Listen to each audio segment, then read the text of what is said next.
What's up, all y'all out there in internet land? It's me, JC, also known as Keys. I got a friend of mine here. This is Emiliano Vangeli. Did I pronounce that right? Yes, you did, young man. He is going to tell us a little bit more about his brother's situation, and he's going to expand on what his mother told us the last time I went live. I'm doing this because I believe in this story. I believe there's an injustice here that can be resolved. Let's just see what he has to say. Go ahead. Tell him, to introduce yourself and to tell the people what you got to say. How you guys doing? I just want to thank Joshua for having me on here, first things first, and everybody who's listening and taking the time out to support my family and hear us out, because a lot of people, they weren't really hearing us out. You know, my he's going through pain right now. I know you guys heard most of the story. He's been wrongfully convicted for accusations from a girl that I was once with. And, you know, they played the system against him because they had ties. And, you know, he's stuck in there right now. We're trying to fight as much as we can. And, you know, it's pain because we hear him every day on the phone asking us what's going on. Are you guys helping me? Like, he feels alone right now. He can't breathe. He can't, you know, he has no access to fresh air, to the outside world. And we try to be as tough as we can be, but, you know, it hurts hearing that. It hurts to hear that pain when you can't do nothing right there and then. I have a little bit of experience being locked up, as you guys know.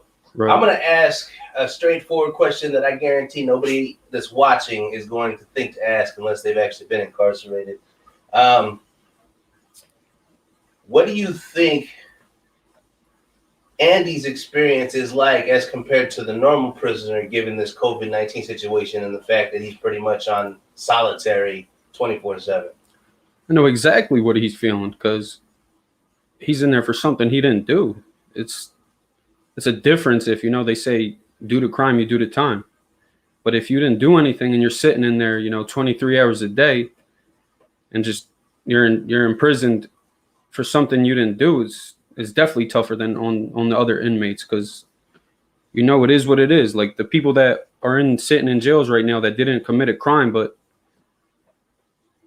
they fell into the wrong hands of corruption. It's sad. It's sad. I mean, there's a bunch of people. It's not just my brother that's sitting in there going through this right now. There's, I'll say, millions of people throughout the world that are fighting the same thing. It's just, well, 70% of the people currently incarcerated in this country, American citizens currently incarcerated, have yet to be convicted of a crime. Right. So I'm of the mind that we shouldn't pay for public services that allow for innocent people to get locked up, just the same as I'm of the mind that we shouldn't have to pay or be forced to pay for corrupt cops. Right. Even one. It's unacceptable. It's a business that they're never gonna give up on. You know, they're gonna keep doing what they're doing to people like my brother and other people. But Let me ask you something. I mean, you got a job, right? Yes. You pay taxes. You're an American citizen. You pay taxes because you are using the services, the roads, the firemen, you know, all the services that this country provides. You don't choose to pay taxes. They take them from you. They take them out your check. Right. Now, as an American citizen that works and pays taxes, if you don't mind, you can say no, but you mind telling people how much do you make at your job? I don't really want to talk about that, to be honest with you. You know that the average starting pay for a police officer here in Philadelphia is $55,000 annually. Do you make that much at least? I would say around there, yeah. Do you think it's fair that people who make less than that much are forced to pay public servants to make that much? I don't think that's right at all, to be honest with you. That's despicable. I don't think if I'm making minimum wage, I should be forced to pay somebody to make $55,000 a year. Not at all. That's a no-brainer. But how can we end that? You know, like how can we? This is it. Like I'm of the mind that public commodities or public services and commodities are two different things. We need public services, so yeah, we should have cops, but we should get to choose which cops we pay for. And that's the good ones that are doing what they're supposed to do and not the opposite. Not arresting kids for false accusations and then trumping up charges Right. so that they stick in court. Right.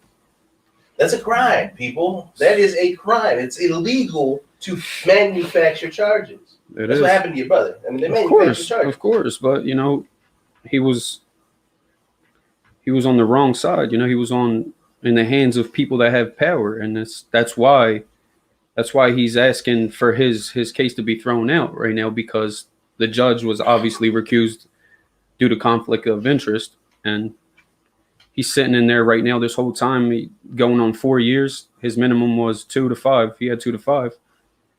Every time that something's coming up that he's his hearings or whatever, they just keep pushing it. Why are they doing this to him?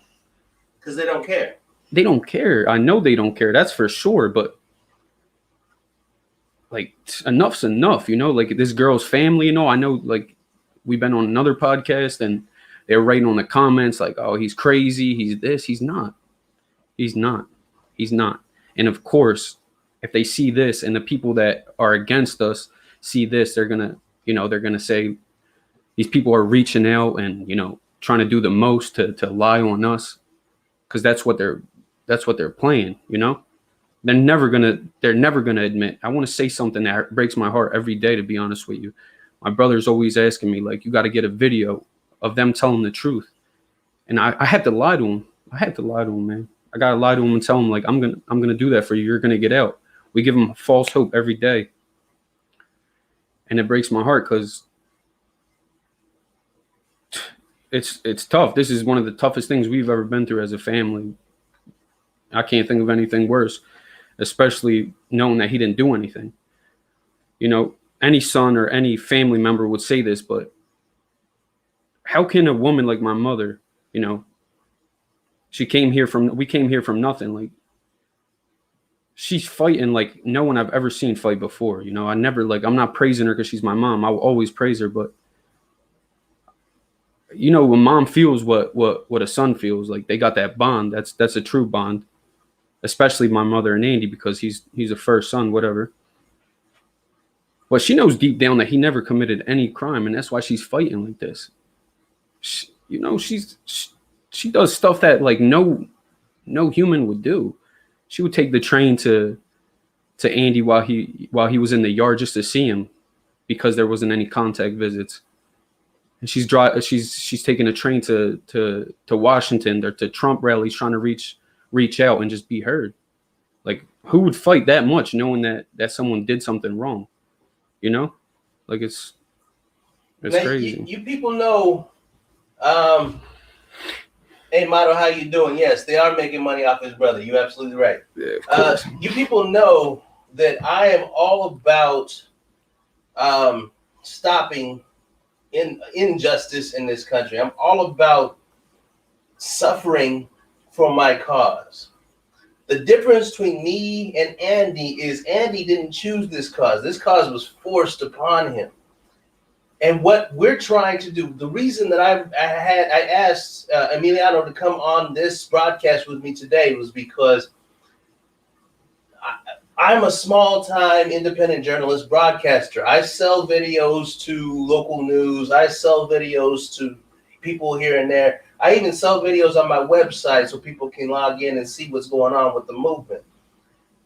But this kind of story should be on mainstream media news. This is the kind of story that CBS or NBC should be trying to cover, but they're not. And the reason they're not is because this is an example of everything that they don't want to show you. That they don't want to be publicized. They don't want people knowing that the country of hope, where immigrants come here for a better life, is a lie. Immigrants come here and they get taken advantage of. Especially minorities like us, you know. And I know it's hard to, I keep pointing this out. I'm half white. Spanish is white. I don't get none of that white privilege. This is Emiliano is Albanian.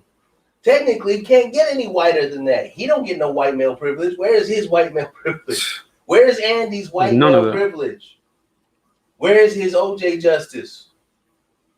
even though OJ actually did it. But that's not the point. that's beside the point. Listen, guys. You think OJ did it, man? I don't want to get off topic. You think OJ did it? He did. He did come out with a book, right. Saying he did it. Saying right. he did it. right, because once it, what is it? What's the terms? Once he was sentenced and finished it. Double jeopardy. He can't get sentenced. Sentenced twice for the same crime. But yeah, he did. He came out and did it. They did end up getting him in taxes. Right. For the book. Right. But, man. They had to get him with something. That's besides the point. Right. I'm talking, but that's not the. Either way, this is the kind of thing that I'm doing. This is not the only story that I'm covering. This is just the one I'm most passionate about because I really do love this guy's parents. They're really honest, decent people who are doing what parents do when their children are in trouble. Your brother is considered a criminal, even though he hasn't done nothing wrong. Right. He's considered a criminal. Now, the connection I'm trying to make is that he is not a criminal. He's a victim. 1,000%. Thinking of criminals as victims is hard for Americans to do. Of course, because automatically he's in jail and he's a criminal. He's a number. He's another number to the jail system. I just want you guys to think about what if this was your brother? Or what if it was you? What if it was you? I've had people bail me out of jail. And you know what? I have this saying about friends. You know what the difference between a good friend and a great friend is? A good friend will bail you out of jail. A great friend will be sitting there next to you saying, damn, that was fun. Right. For sure. For sure. And telling you, like, you were wrong, but he's still there with you. Listen, y'all. I am glad to have had Emiliano on the show with me today. I'm glad to have had his mother. I am going to continue doing similar live broadcasts to these from our different stories. We're going to have Andy come on whenever we get him out of jail because we're going to get him out. Oh, he's going to get out for sure. We're going to get him out. And we're going to have him come and tell us his experience so you guys can see directly from the horse's mouth what American citizens are going through in this country. It's not the land of the free anymore, people. It should be, but it's not. Right. We can make it that way, but you have to want it. You have anything else you wanted to say before we get off here? I just want to say, and if any of them politicians or district attorneys are listening, if they ever come across this, that they need to stop pushing what's going on. Because like I said, on March 1st, Andy had another hearing and they pushed it another 2 months. They know what he's going through, obviously, and they hear us on the phone calls and we're telling them we're going to help him as much as possible, but they just keep pushing it and pushing it. I just want to tell everyone that's going through similar stuff like me and my family to never give up and keep fighting. And if I didn't have a mother like mine, I don't think we would be as far as we are right now. As far as I want to point out, this family's not rich. These aren't Trumps that we're talking about. These are just normal, everyday working people. Rich, we're below middle class if it's that, but I tell Andy all the time because his ideas are fantastic. Like he's such a smart dude when it comes to writing like movie scripts and music, and he's gonna be something in life. And this story is gonna be heard for sure, But I promise I'll be shooting. Yeah, I'll get out there and we'll shoot a video. I want to make a documentary of his life. Yeah. In all honesty, this is something that people need to. So I don't know if you've heard of some of the people out there. There's this chick called Lauren Sutherland who went around all over the world videotaping, especially with that problem we were having down on the border with all the people trying to come through. Yeah. She made this video about policing in America that came off a little bit socialist from my point of view. But it's a good video. It's called Crossfire. I'll send you the link. Yeah, watch it. For sure. You guys should check out this video. It gives an alternate perspective, a little bit of mixed metaphors. She's in the support of the cops, so I'll just put that out there right now. But it's a video you guys got to see. Emiliano, thank you for coming. Thank you, man. Thank you so much for having me on here. And don't forget to like, share, subscribe. Love, peace, and chicken grease, y'all. I'm out. I like that. Love, peace, and chicken.